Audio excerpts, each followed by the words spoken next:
आज सुबह जब ये खबर आई कि चिराग पासवान की याचिका पर दिल्ली हाई कोर्ट सुनवाई करने वाली है, तब ऐसा लगा कि चिराग के गुट के नेताओं के लिए कुछ अच्छी खबर शाम तक आएगी। लेकिन अफसोस की अच्छी के बजाय बुरी खबर सामने आ चुकी है। और खबर यह है कि दिल्ली हाई कोर्ट ने कोई भी आदेश देने से मना कर दिया है और चिराग पासवान की ये याचिका कि पशुपति कुमार पारस को लोजपा के कोटे से मंत्री बनाया गया है और पशुपति कुमार पारस नहीं है लोजपा में, इस याचिका को दिल्ली हाई कोर्ट ने अभी कुछ देर पहले खारिज कर दिया है। ये वाकई में चिराग पासवान के गुट के नेताओं के लिए बुरी खबर है और पशुपति कुमार पारस के गुट के नेताओं के लिए अच्छी खबर है। अब आप मामला समझ लीजिए। पशुपति कुमार पारस को मंत्री बनाया गया है और चिराग पासवान ने इस पर कड़ा ऐतराज दर्ज किया था।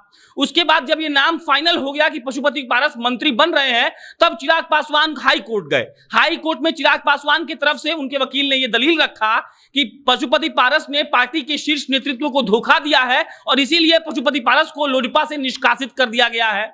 और उसके बाद अगर निष्कासित कर दिया गया है तो पशुपति कुमार पारस ने जो अध्यक्ष पद का वो लिया, जाकर लोकसभा के स्पीकर ओम बिरला को ये पत्र दिया कि जो 5 सांसद हैं उन्होंने मुझे नेता सदन चुन लिया है। इस पर विरोध जताते हुए चिराग पासवान किससे मिले थे? ओम बिरला से। उन्होंने ओम बिरला साहब को ये कहा था कि आप इस पर विचार करिए। विचार इसलिए करिए क्योंकि लोजपा का जो संविधान है वो ये कहता है कि कोई भी राष्ट्रीय अध्यक्ष को 2 ही की शर्तों पर हटाया जा सकता है। पहला शर्त यह है कि या तो वो मर जाए और दूसरा शर्त यह है कि या तो वो खुद ही जाकर इस्तीफा दे दे। और ऐसा कुछ भी चिराग पासवान ने नहीं किया तो पशुपति पारस को ऐसा कोई भी उनको हक नहीं है कि वो चिराग पासवान को हटा दें। और यही बात ओम बिरला को उन्होंने पत्र में लिखकर दिया था, लेकिन अभी ये बात वहां पेंडिंग है ओम बिरला साहब के पास। और इसी के मद्देनजर चिराग पासवान दिल्ली हाई कोर्ट गए थे और उन्होंने कहा था कि पशुपति पारस जब है ही नहीं लोजपा में तो वो मंत्री कैसे बन गए। और ओम बिरला ने जो उनका पत्र स्वीकार कर लिया नेता सदन होने का लोजपा की तरफ से, इस पर चिराग पासवान की पार्टी मुख्य तौर पर दिल्ली हाई कोर्ट की तरफ गई थी।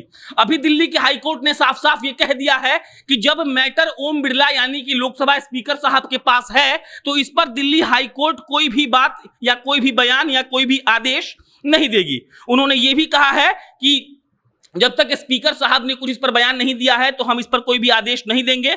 और ये भी उसमें दिल्ली हाईकोर्ट ने कहा है कि ये मामला यहां पर होता ही नहीं है, आपको चुनाव आयोग के पास जाना चाहिए। अगर आप संतुष्ट है, मतलब दिल्ली हाईकोर्ट ने चिराग पासवान को कहा है, अगर आपको संतुष्ट है, आप ये आपको लगता है कि ये पार्टी आपकी है और लोक जनशक्ति पार्टी पर जो कब्जा दिखा रहे हैं पशुपति पारस वो गलत है, तो आपको सीधा चुनाव आयोग जाकर इस बात का दम भरना चाहिए कि ये पार्टी मेरी है। फिलहाल यही बड़ी खबर है कि दिल्ली हाईकोर्ट ने साफ साफ ये कह दिया है कि मतलब इस केस पर कोई भी आदेश दिल्ली हाई कोर्ट वाले नहीं देंगे। और ओम बिरला के पास जो पत्र पेंडिंग है, चिराग पासवान जो मिले थे ओम बिरला साहब को जो पत्र उन्होंने दिया था, उस पर जब तक ओम बिरला साहब कुछ अपना नहीं देते हैं लिखित में, तब तक कोर्ट कोई भी सुनवाई नहीं करेगी। हालांकि पशुपति कुमार पारस के जो वकील थे वो भी पेश हुए थे। पशुपति कुमार पारस के वकील ने यह कहा है कि जब ऐसा हुआ, मतलब जब वो नेता सदन बनने के लिए मिले ओम बिरला साहब से, उस वक्त वो पार्टी के चीफ व्हिप थे और उसके बाद वो पार्टी के लीडर चुने गए। ओम बिरला साहब के पास पशुपति पारस गए थे ये बात कहने के लिए कि 5 सांसदों की जो टीम है वो मेरे पास है और मैं नेता का सदन हूं लोजपा का। और उसके बाद चिराग पासवान उनके पास गए, उन्होंने ये कहा कि लोजपा का जो राष्ट्रीय अध्यक्ष हूं वो मैं हूं और 2 ही शर्त पर हम हट सकते हैं लोजपा के संविधान के हिसाब से, या तो हम मर जाएं या तो हम खुद ही इस्तीफा दे दें। तो ना तो हम मरे हैं ना हम इस्तीफा दिए हैं, यानी कि पशुपति कुमार पारस झूठ बोल रहे हैं। और ये पत्र उन्होंने सौंप दिया ओम बिरला को। किसने? चिराग पासवान ने। अब तक कोई अपडेट उस पर नहीं आया था और जैसे ही चिराग पासवान को ये लगा कि अब ये मंत्री बन जाएंगे, फाइनल है, तो वो दिल्ली हाईकोर्ट का रुख कर गए थे। और जब दिल्ली हाईकोर्ट का रुख वो कर गए तो अभी खबर ये आ रही है कि उनकी याचिका को खारिज कर दिया गया है, ये कहते हुए कि या तो आप चुनाव आयोग जाइए क्योंकि हाई कोर्ट इस पर कोई भी फैसला या आदेश नहीं देगा, या तो ये चुनाव आयोग का मामला है। और अगर आपने पत्र दिया है ओम बिरला साहब को तो ओम बिरला साहब जब तक इस पर कुछ रिएक्शन नहीं देते हैं, लिखित में नहीं देते हैं, तो कोर्ट इस पर कोई भी कार्रवाई नहीं करेगी। चिराग पासवान आज खगड़िया में थे, वहां पर आशीर्वाद यात्रा कर रहे थे। अब आशा है कि ये खबर अब तक उन तक पहुंच गई होगी और अगर पहुंच गई होगी तो ये उनके लिए बहुत बुरी खबर है, क्योंकि चिराग के गुट के नेताओं को लग रहा था कि पशुपति पारस का जो मामला है वो कोर्ट में एक दिन भी नहीं टिकेगा।